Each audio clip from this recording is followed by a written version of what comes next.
Paano siya nakagawa ng kababalaghan? Ito yung mga tanong ng mga tao kay Jesus sa kanyang patuloy na pagpapadama ng kabutihan ng paghahari ng kanyang Ama.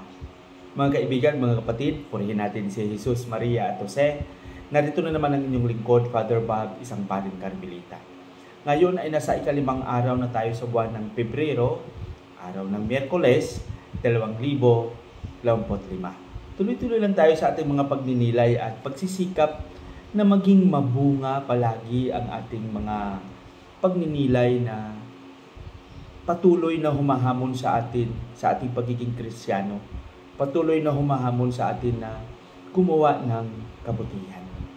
Pakinggan natin kung ano ang gustong ipaabot na mensahe ng ating pagbasa sa araw na ito na ibabahagi sa atin ni San Marcos, Kapitulo 6, versikulo 1 hanggang 6.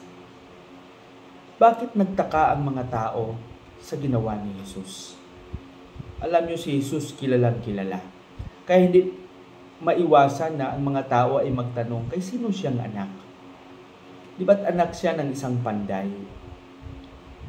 Saan nanggaling ang kanyang karunungan?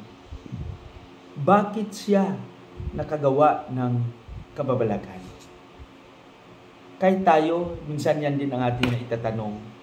Pag may makita tayong tao na parang hindi natin kilala at manghang-mangha tayo sa mga ginagawa, hindi natin maiwasan na magtanong din tayo, taga saan siya? Sino ang kanyang mga magulang?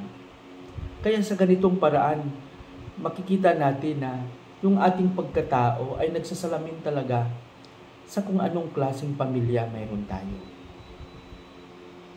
Kung tayo ba ay mabuti, talagang kikilalanin din ng mga nakakarami na nakakilala sa atin kung sino ang ating mga magulang. Kung tayo man ay gumagawa ng kasamaan, magtanong din sila, kay sino siyang anak?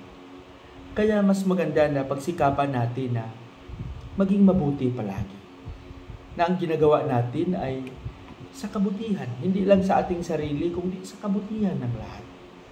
At sa paraang yan, makikilala at kikilalanin ng mga tao kung sino tayo, saan tayo galing, sino ang ating mga magulang, sino ang ating mga pamilya.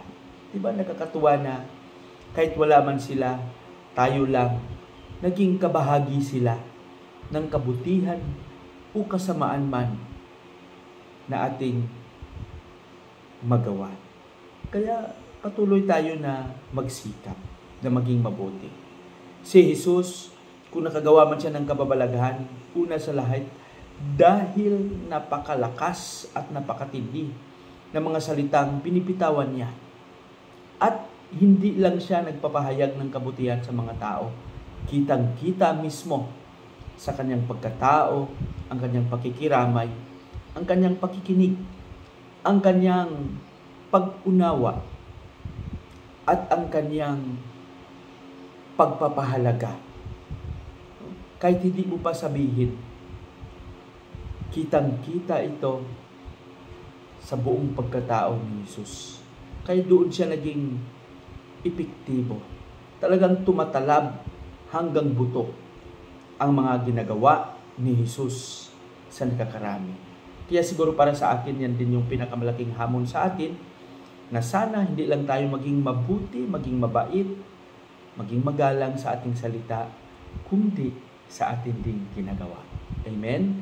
Pagpalain nawa tayo ng Panginoon. Sa ating panalangin, Panginoong Hesus, turuan mo kaming mabuti. Turuan mo kaming magsikap na sa likod ng aming kahinaan, may padaman namin ang iyong kabutihan.